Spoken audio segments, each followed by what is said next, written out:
कर्म मैंने किए हैं, क्या उस कर्म में मैंने अपना 100% दिया है या नहीं। जब मैं वह कर्म कर रहा था तो मेरा ध्यान पूरी तरह से उस काम पर था या नहीं, कहीं मेरा ध्यान भटक तो नहीं रहा है। यदि तुम इन चीजों पर विचार करोगे, यह प्रश्न खुद से करोगे, तभी वास्तविक तौर पर तुम खुद का आकलन कर पाओगे।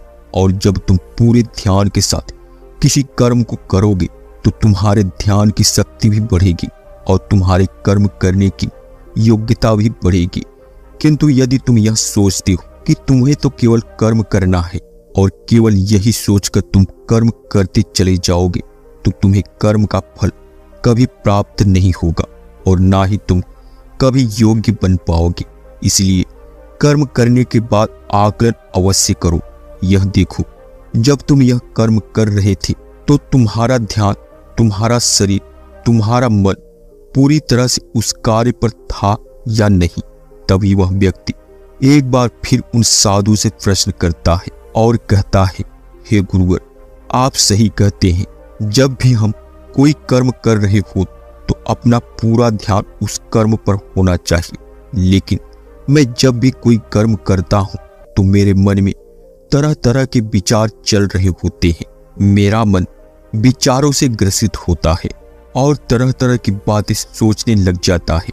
तो ऐसे में मैं अपने मन को किस तरह से केवल एक ही कर्म पर टिका सकता हूँ? क्या इसका कोई उपाय है?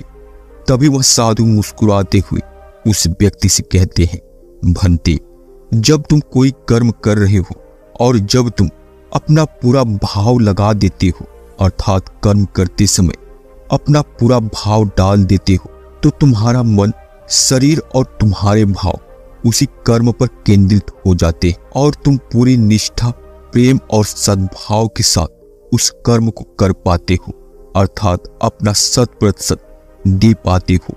और वहीं पर जब तुम केवल कर्म करने की सोच से ही कर्म करते हो तो तुम उसमें अपना भाव नहीं लगा पाते और ना ही तुम उसमें अपनी पूरी निष्ठा लगा पाते हो। इसी कारण वह कर्म नहीं रह जाता और ना ही उसका कोई फल तुम्हें प्राप्त होता है।